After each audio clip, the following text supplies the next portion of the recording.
కల్తీ మద్యం కేసులో అరెస్ట్ అయి జైల్లో ఉన్న జోగి రమేష్ సోదరులు విడుదలయ్యారు. 85 రోజులుగా జోగి రమేష్, జోగి రాము విజయవాడ జైల్లో ఉన్నారు. ఇద్దరికి తంబళ్లపల్లి కోర్టు బెయిల్ ఇవ్వడంతో ఈ రోజు విడుదలయ్యారు.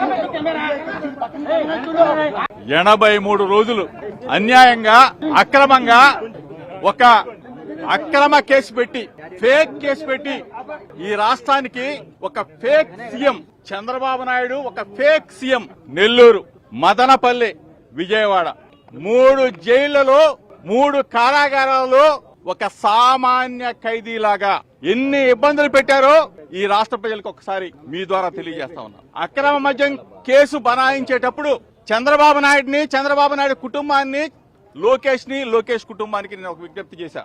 సిబిఐ ఎంక్వైరీ కోరుతూ హైకోర్టుని ఆశ్రయించా.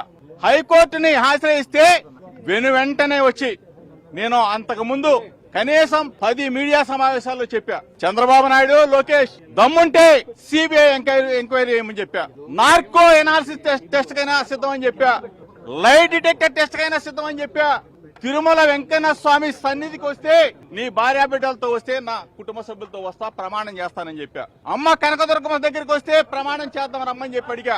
ఇవన్నీ కాకపోతే చంద్రబాబు నాయుడు ఇంటికైనా వస్తాను, జోగి రమేష్ తప్పు చేశాడని ఒక మాట చెప్పండి, ఏ శిక్షనైనా అనుభవిస్తానని చెప్పా. చేతగాని చవట సన్నాసులు ఒక సిట్ చంద్రబాబు నాయుడు చెబితే కూర్చోమంటే కూర్చుంటారు, నిలబడమంటే నిలబడతారు.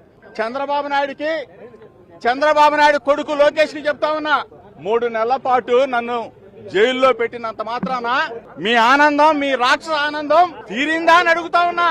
అంటే కేసులు పెడితే వైఎస్ఆర్ కాంగ్రెస్ పార్టీ నాయకులు భయపడతారు, కేసులు పెడితే వైఎస్ఆర్ కాంగ్రెస్ పార్టీని ఇబ్బంది పెట్టాలి అని చెప్పేసి మీరు అనుకుంటే పొరపాటు. మా దమ్మున్న లీడర్ జగన్మోహన్ రెడ్డి గారి నాయకత్వంలో ఎవరం కూడా వెనకడుగు వేసే ప్రసక్తి లేదు అని చెప్తా ఉన్నా చంద్రబాబు నాయుడికి, చంద్రబాబు నాయుడు కొడుకు లోకేష్ కి.